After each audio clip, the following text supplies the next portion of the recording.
The way I talk about it, sometimes you have to walk through the basement to get to the penthouse, right? So that's your door into the business. That's where a door. And what best way to do it in a way you can make money on top of it, right? You learn as you're doing.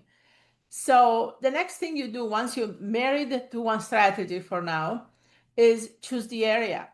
Now it changes a little bit based on the strategy. Okay. So if you're wholesaling, you're looking for certain things in the markets. If you're buying and hold, you look at something else, fix and flip is something else.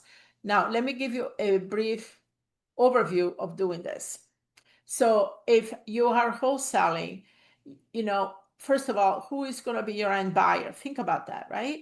Your end buyer is most likely going to be a landlord, it's going to be a rehabber, it's going to be those people. So you kind of have to tailor your wholesaling to whatever your end buyer is. Create your end buyer, I always say, like your avatar, your perfect the ideal.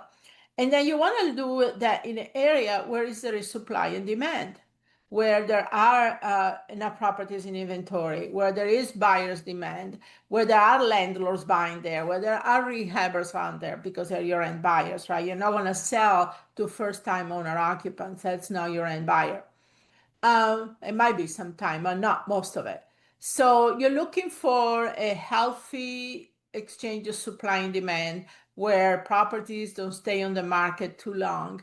You're looking for cash investors. So a magic number, rule of thumb, I should say, is I want to have at least 20% of these properties that are getting sold being sold for cash.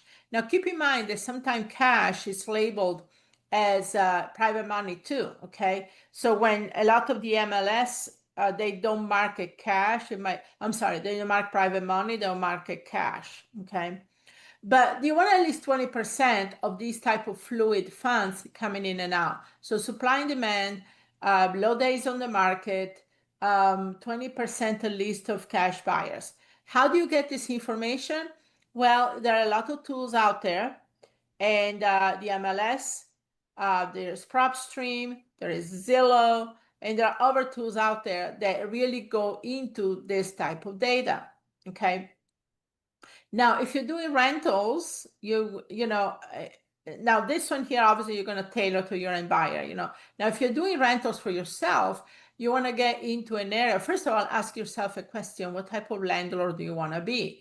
Do you want to be a midterm, long-term, short-term? Are you going to deal with Section 8? Are you going to deal with students? Are you going to do it with boarding houses?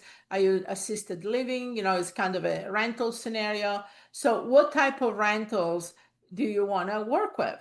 Okay.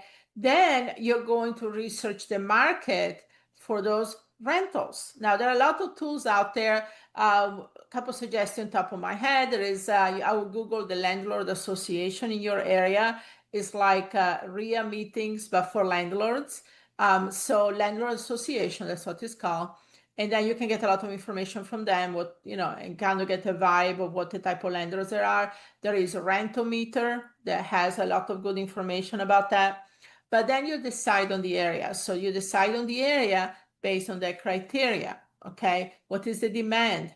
What are people really renting there? The other thing is you want to also rent in areas that you can make a cash flow, right? So you can make at least $250, $300 per door or more. So that's why some areas, let's say like New York City, Miami, San Francisco, they're hard to really cash flow unless you go in with cash and buy the properties for cash. But then again, your ROI, your return on investment might not be too good based on how much you have to pay for the property.